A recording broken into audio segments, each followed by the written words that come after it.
Este mes de mayo se cumplen 200 años desde que nos dejó Napoleón. Nos dejó en forma de carne mortal, porque lo que es en forma de su influencia, para empezar, con el Código Civil que tenemos vigente en muchos países, como aquí en España, permanece vivo. Y desde luego, otro lugar donde permanece vivo su legado es en el cine.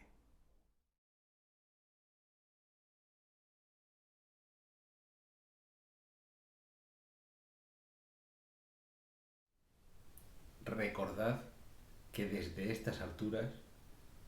40 episodios de cine instantáneo os contemplan. De las muchas películas que glosan la vida del emperador Napoleón, una de las que además llevan como título únicamente el nombre con el que ha pasado a la posteridad, Napoleón. Uno de esos ejemplos, como digo, es la película del año 1954 dirigida por Sacha Guitry, con algunos actores de renombre como aparecen en ese reparto, tales como pueden ser Orson Welles, pero con Jean Gabin, por ejemplo, también otro de los grandes nombres del cine francés. Lo que se nos cuenta en este caso es un poco, ya que hemos mencionado a Orson Welles, al estilo de lo que sucede con Ciudadano Kane, la visión de alguien desde fuera sobre la vida de quien acaba de dejarle. En este caso es Talleyrand quien describe, quien se aproxima, quien trata de indagar y a través de sus ojos vemos la vida del corso inmortal. Va a ser él quien nos sirva de hilo conductor, de guía a través de la vida de alguien que salió de una isla que casi era italiana. De hecho, entre otras cosas, había quien le alababa lo bien que hablaba el francés para ser italiano, cosa que le enojaba bastante. Pero ya digo que surgiendo desde una isla, además con fuertes pretensiones independentistas de manera tradicional, fue capaz de hacerse con todo un imperio y además de llegar a todos los confines del arco mediterráneo, desde España y Portugal hasta Egipto. Fue conquistando territorios y últimamente tuvo que ir cediendo a las pretensiones de quienes trataban de poner coto a su poder. El final de su expansión por la parte del este fue en Rusia, ya sabéis, chicos, chicas, no invadáis Rusia nunca en invierno. Esto los alemanes también lo aprendieron en la Segunda Guerra Mundial. Pero lo que se nos cuenta en esta película es todo ese ascenso hasta llegar a Waterloo, hasta llegar a su destierro y desde los orígenes en los que él luchaba contra Francia hasta su esplendor como emperador y posteriormente sus sucesivas derrotas, porque fue de estos grandes hombres capaces de tropezar o que lo derribaran, pero rehacerse, continuar y en este caso, al final, morir desterrado, pero no sin ello haber dejado una huella imborrable en su país, en todo el continente y sin duda en la historia, con sus sombras, con sus luces, desde luego un emperador que al mismo tiempo es un tirano, pero que por otra parte en muchos de los territorios donde impuso su ley, lo que hizo fue, quizá como también en su momento hizo el Imperio Romano, imponer una suerte de orden, una suerte de civilización que en muchos casos supuso un avance y que de hecho en esta película, en la película del año 54 de Sacha Guitry, vemos tanto las luces como las sombras y también es cierto que en una película, en una narración, que lo que sí que trata sobre todo es de poner el acento más en la parte histórica, en las gestas militares, por ejemplo, que en esa parte humana que va adornando el relato, pero que nos va dando también una dimensión, esa categoría humana del hombre detrás del personaje, la persona detrás del personaje. Es lo que se trata en esta superproducción, ya digo, del año 1954, que recogía el legado que ya, por ejemplo, Abel Gance, desde el cine mudo y con una ambiciosa película que se suponía que iba a continuar contando la vida del corso y que a pesar de su metraje extensísimo de 5 horas y de sus muchísimas innovaciones en el campo de la narración fílmica, se quedó solamente como, ya digo, como en fin, un trabajo muy ambicioso y que daba a pie a que con posterioridad en el cine siguiéramos recibiendo noticia de cómo era la vida de Napoleón Bonaparte.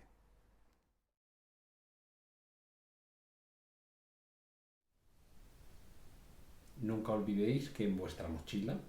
guardáis no el bastón de mando de general, sino la claqueta de director de cine. En el año 1970, Sergei Bondarchuk, un especialista en cine bélico, dirigió Waterloo. Por cierto, todos decimos Waterloo, pero realmente creo que como se debe pronunciar es Waterloo, pero en fin, no estamos aquí para aprender idiomas, sino en todo caso para hablar de cine. Lo cierto es que esta película del año 1970, con un reparto en el que figuran nombres como el recientemente fallecido Christopher Plummer, como el ya mencionado Orson Welles o Rod Steiger, nos centran en esa épica batalla, además como el trasfondo de quizá uno de esos momentos que marcan un antes y un después en la trayectoria tanto vital de una persona, de un personaje, como es el caso de Napoleón,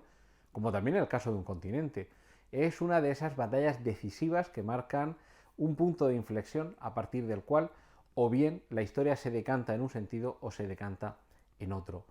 Sobre todo estamos ante una película que a los amantes del género bélico y del género épico les va a encantar, porque precisamente lo que hace Bondarchuk, que ya digo es un especialista en este tipo de cine, es recoger ese legado histórico que cita la historia de Inglaterra, la historia de Francia, la historia de Europa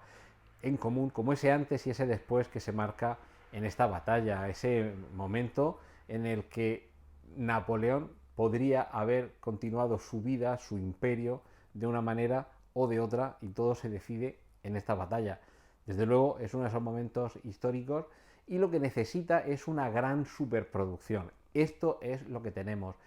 precisamente en esta película, en Waterloo. Año 1970, Dino De Laurentiis, productor por excelencia de grandísimas superproducciones, echa el resto precisamente cuando se trata de llevar la magnificencia, por lo menos en la parte cinematográfica, evidentemente en la parte real, todo esto es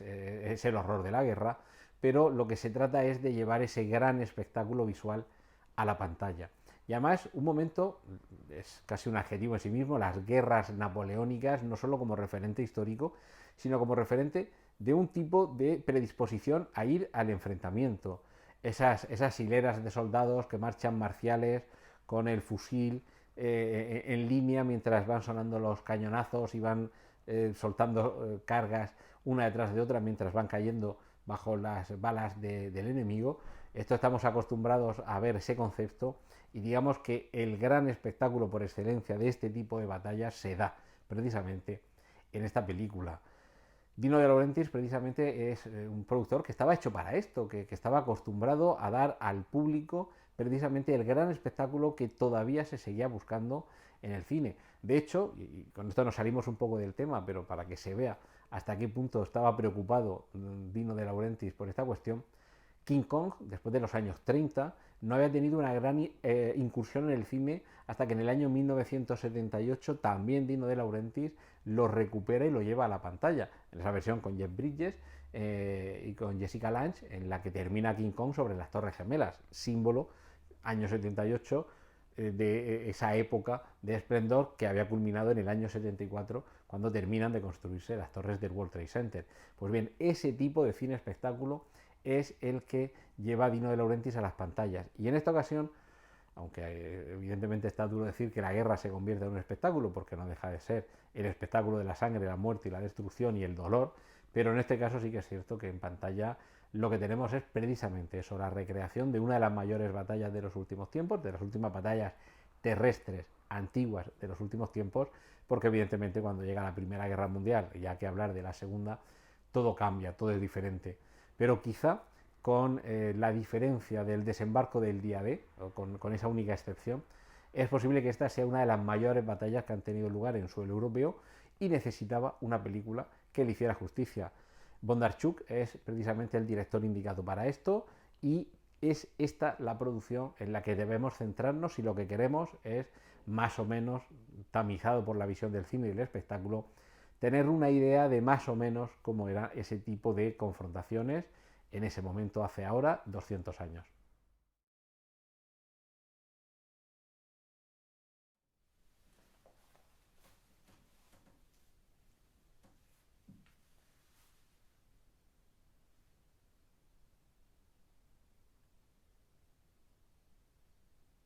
Nunca olvidéis que en vuestra mochila guardáis no el bastón de mando de general, sino la claqueta de director de cine.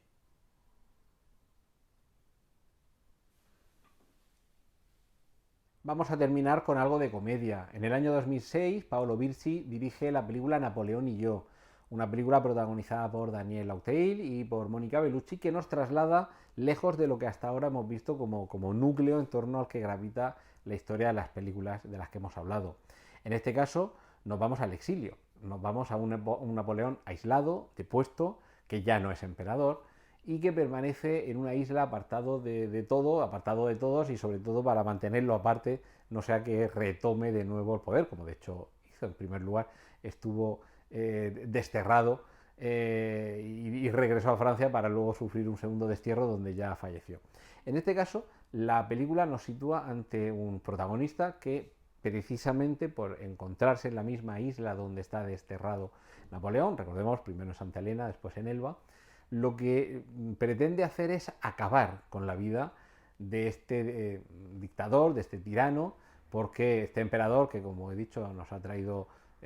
tantas cosas buenas en algunos casos, pero evidentemente también sembró de muerte, de guerra y de destrucción toda Europa durante décadas. Y hay alguien que precisamente por ese dolor que ha causado, lo que quiere hacer es acabar con la vida de Napoleón.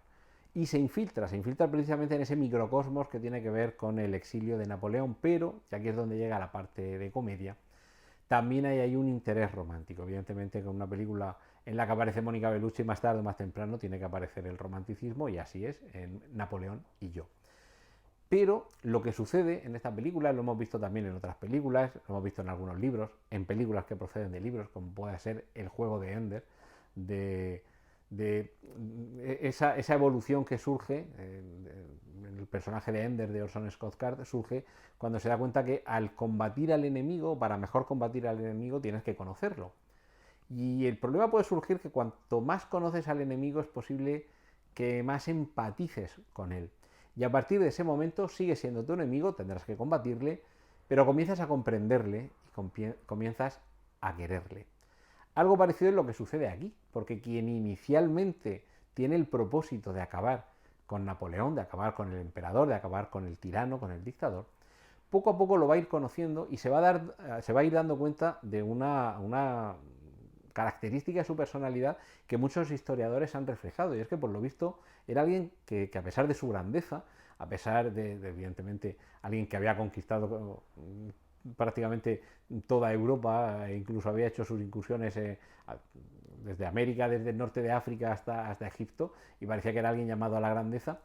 pero a pesar de eso, parecía, o parece ser, según los historiadores, que en las distancias cortas era alguien muy agradable, un grandísimo conversador y una persona con un gran carisma y que te ganaba. Y esto es lo que le va a suceder al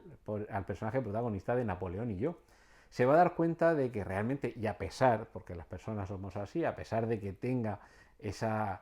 proyección pública en la que ha conseguido meter en la guerra a media Europa y por su culpa, o gracias a él, ha muerto miles, centenares de miles, quizá millones de personas, lo cierto es que como persona en las distancias cortas gana, que ya sabéis como dice el anuncio, que en las distancias cortas es donde un hombre se la juega. Esto es lo que va a descubrir el protagonista de Napoleón y yo